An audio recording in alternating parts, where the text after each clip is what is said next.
Good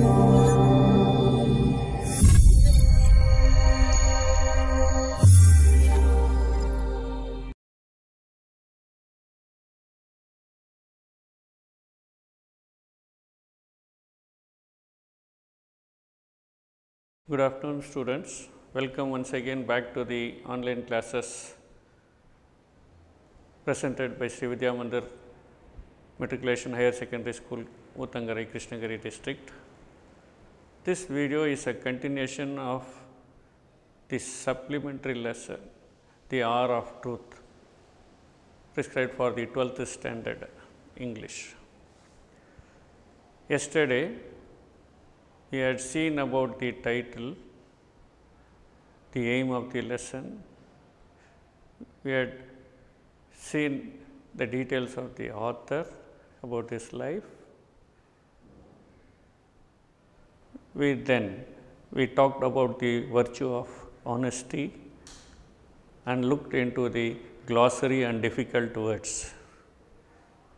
Today, we will continue from there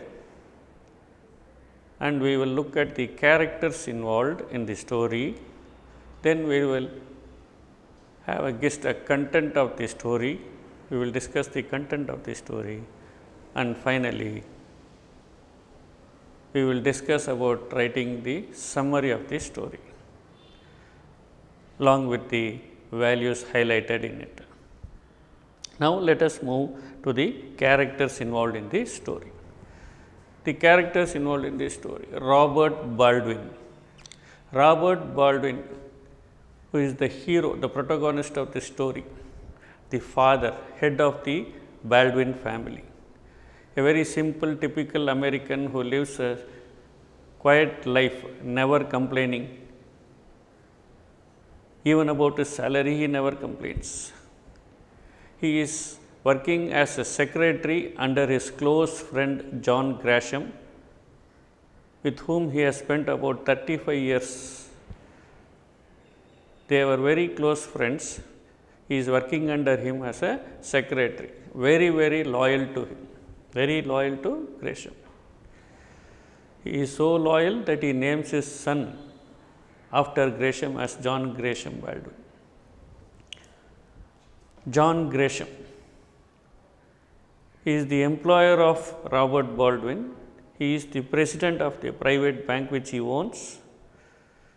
Again, he has worked along with Robert Baldwin. They are associated, their friendship is for about 35 years. They understand each other well and have respect towards each other. A very shrewd man who is the boss, who is the president of that private bank under which Baldwin works.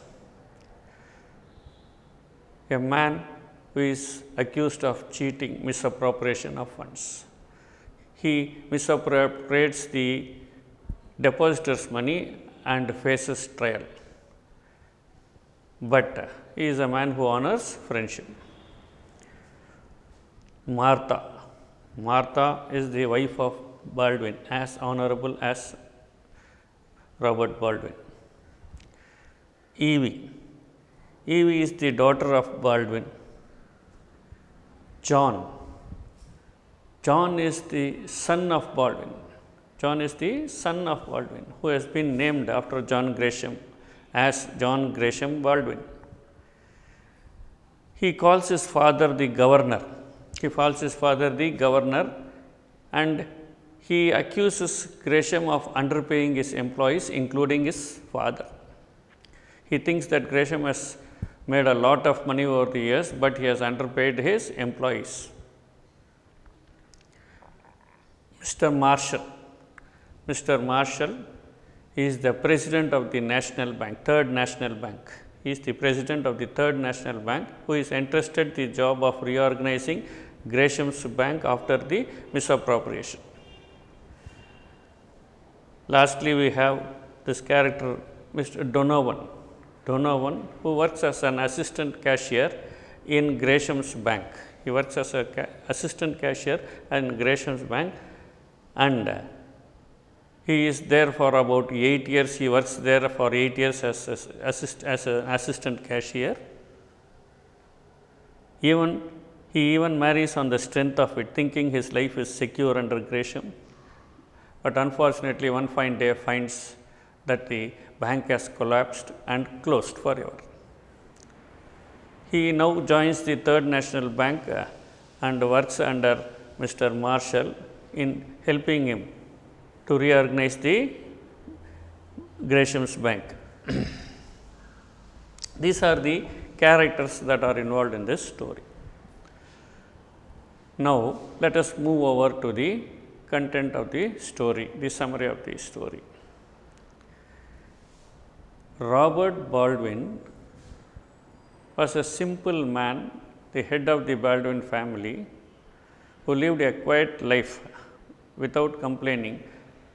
He worked as the secretary under Gresham, who was the president of the private bank which he himself owned. He was a co-worker.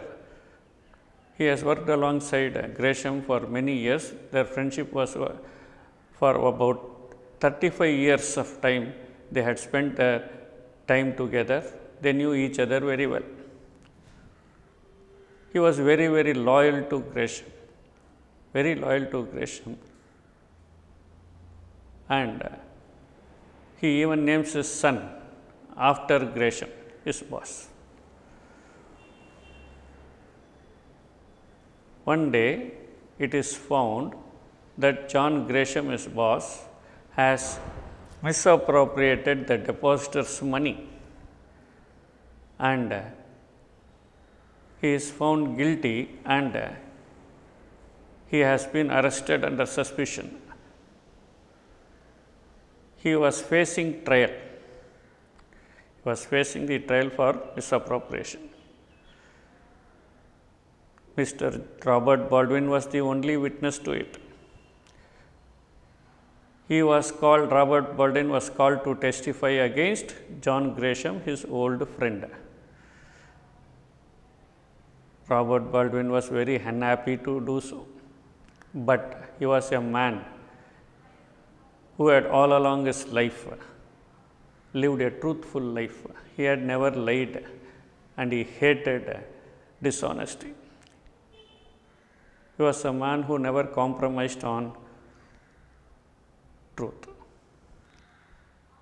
Now, he takes the painful decision of testifying against his close friend John Gresham and decides to tell the truth in the court of law.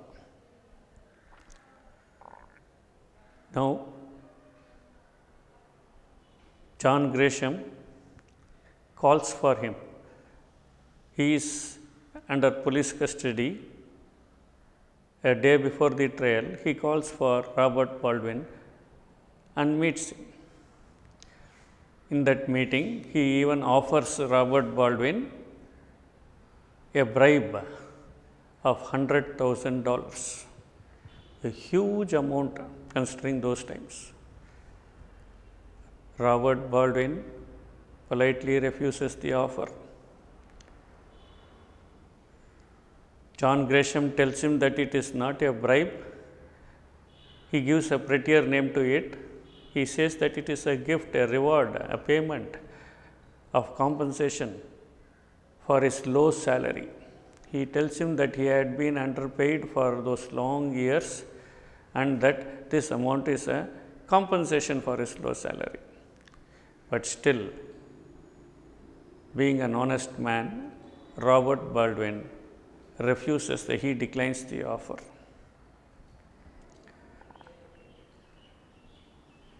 John Gresham asks him to utter only 3 little words. He asks him to say, "I don't remember," when questioned under oath. During difficult times of trial and when difficult questions are put to him, John Gresham wants Robert to tell, "I don't remember." And if he does so, he can take that $100,000. Robert Baldwin never agrees to it. He declines the offer politely. Now, let us move over to the setting at the home. Robert Baldwin's family lived in a trim little cottage. It was a sultry Sunday afternoon. The sun was very hot overhead, and the land below also was very hot. It was merciless. But the situation in Robert Baldwin's house was very tense.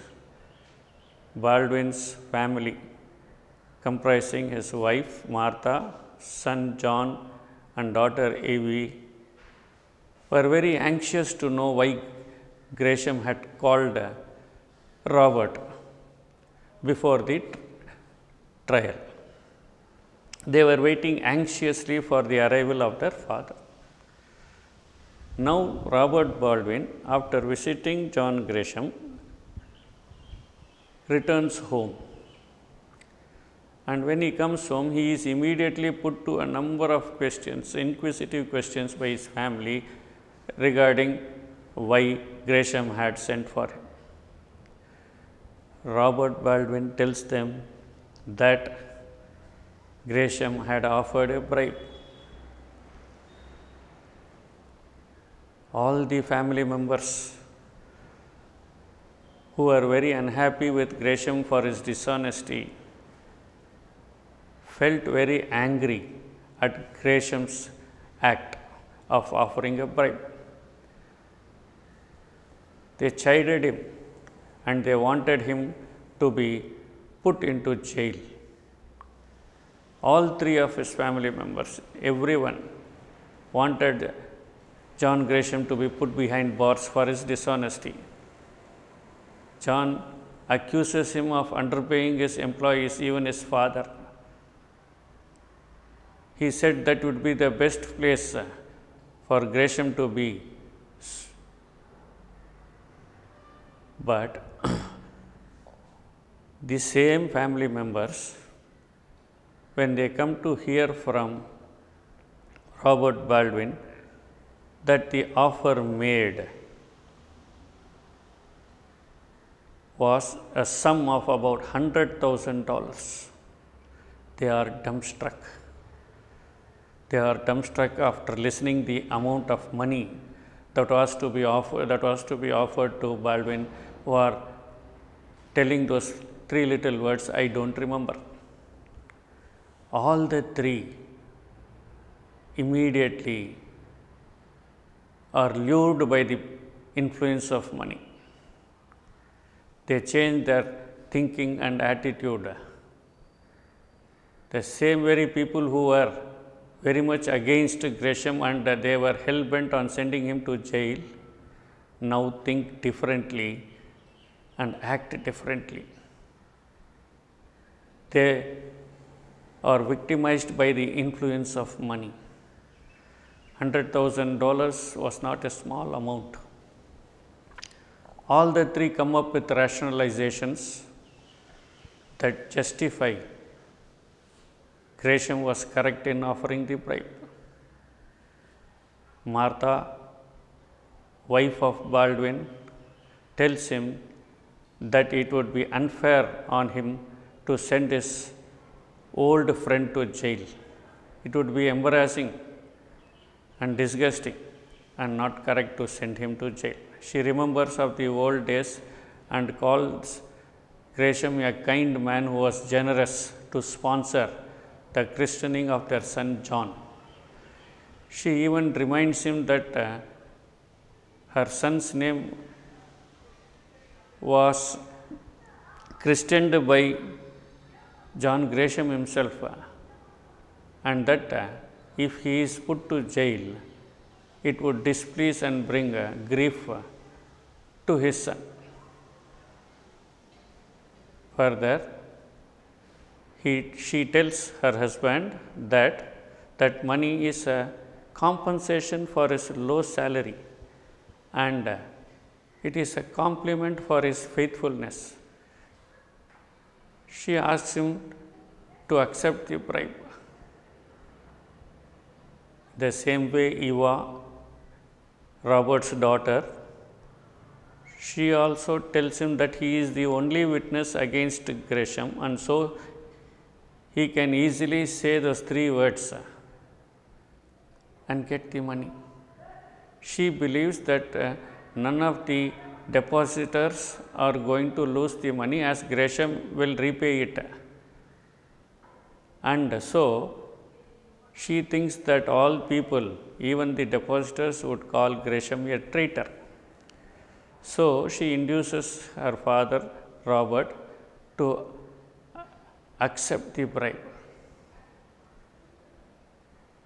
Lastly, the son John, he who was hell-bent on sending Gresham to jail, now thinks the other way.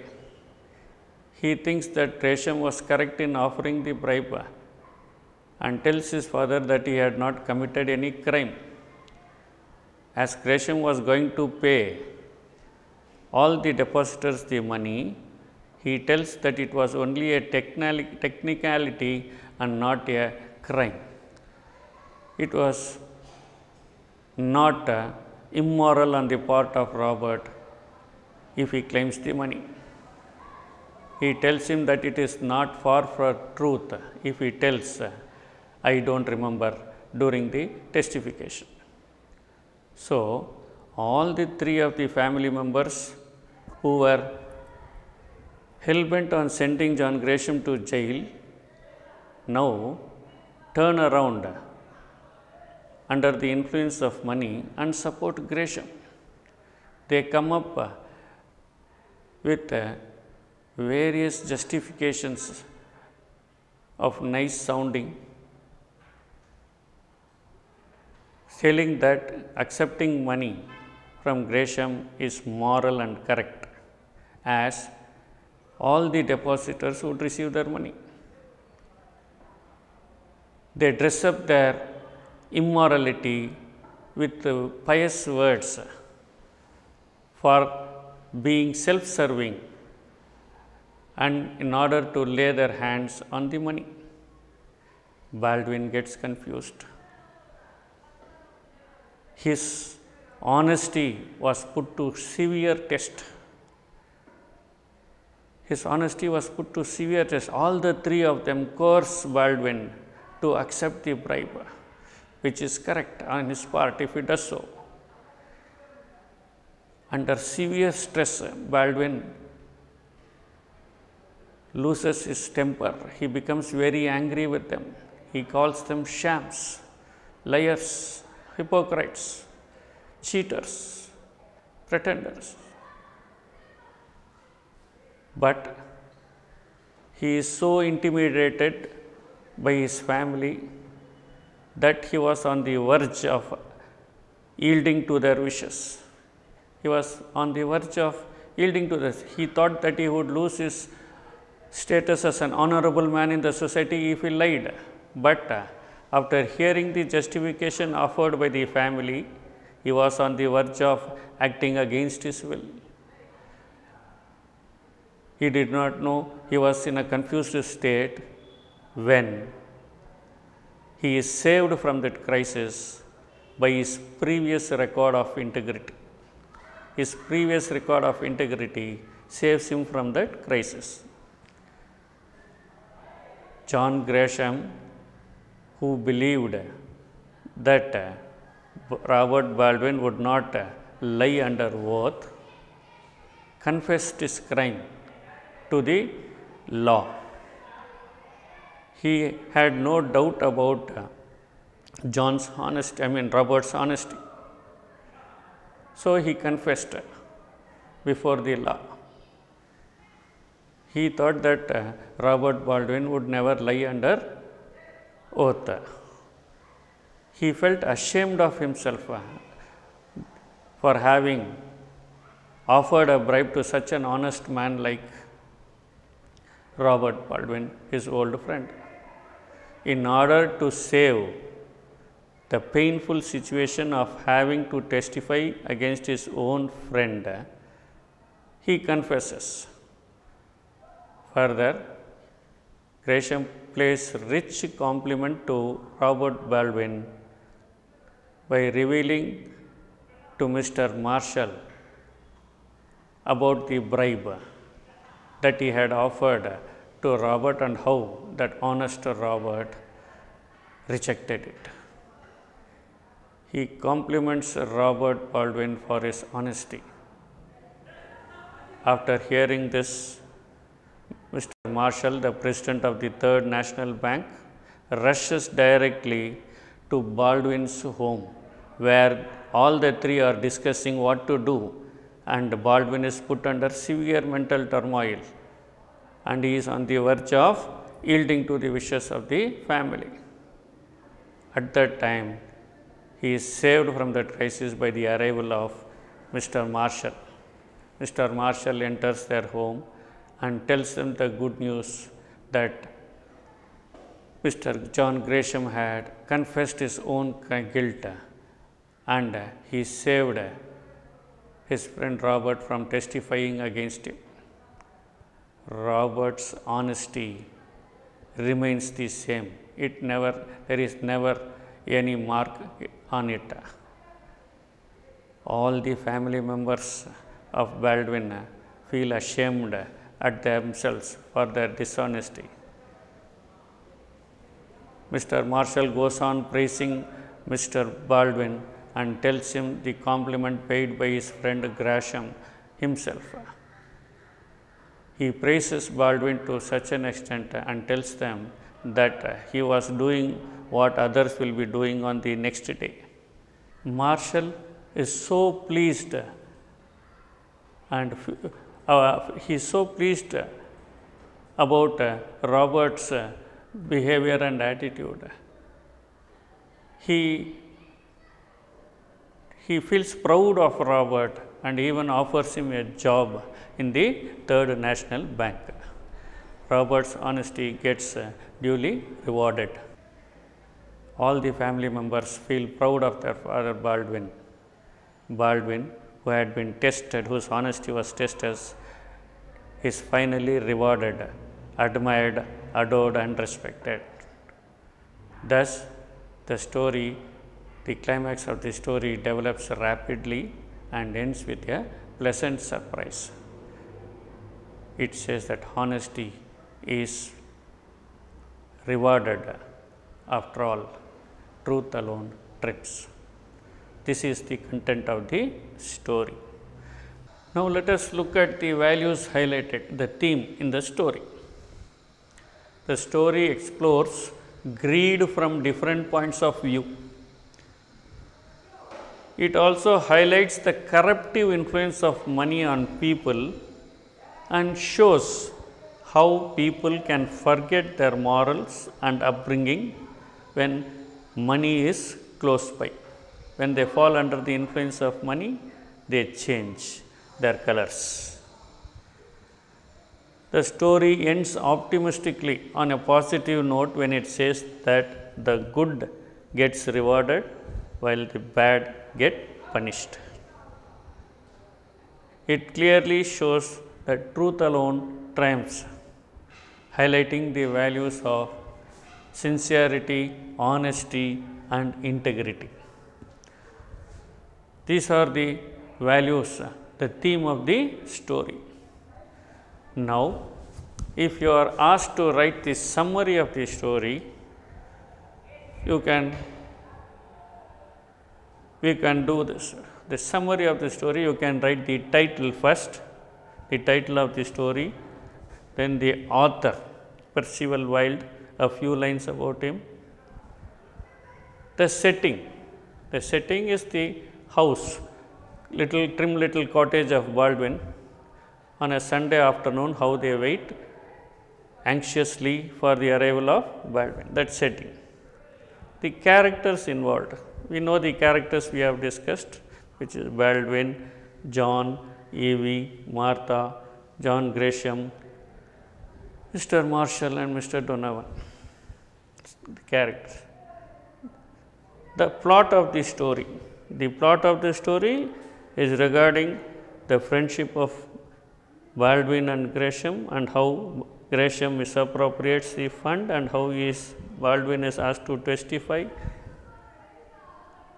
how Gresham offers the bribe to him which he refuses, and when he comes home and tells the family of the bribe, how Robert is put under a mental turmoil. The mental turmoil where he is forced to act against his integrity, the mental turmoil brought forward by the family members, the change in the family members brought by the influence of money, and the way in which Robert Baldwin is saved from that crisis forms the plot of the story. The theme, as we have seen here, it shows greed from different angles, different points of view. It says that it highlights the corruptive influence of money on people and shows how people can change their colors when they are influenced by money. It says that the good gets rewarded while the bad get punished, highlighting that truth will always triumph and be rewarded. This is the theme. The climax is Robert Baldwin is offered a job by Mr. Marshall in the Third National Bank. His honesty gets duly rewarded and his integrity is admired and praised by all. That forms the climax of the story. The values highlighted we have already seen. Sincerity, integrity and honesty are virtues that are respected, admired and adored by all. These are the values highlighted in the story. This entire thing forms the summary of the story. You can sum it up and write. You can write even a conclusion stating about how all the three classical elements of time, space and action are observed in the play, which stands as a testimony to the craftsmanship of Percival Wilde. Next, if any paragraph is asked, we should see what is asked in the paragraph. You write a suitable introduction about the lesson, its theme and about the author in a few lines. Then you go directly to what is asked, and then again you conclude with one of the themes that will form the paragraph. In case the paragraph might be a character of Baldwin or character of John Gresham, you have to write in the same way. You have to write the introduction and then you have to write about the traits of the personalities. Thus, you can answer the paragraph effectively. I hope that all of you will follow this lesson keenly with interest, and I want you people, students, please write the summary of the poem and send it to me. You should save this time now, which is in your own hands. This precious time could be saved so that it could be saved in the future and help you to perform well in your examinations. Thank you.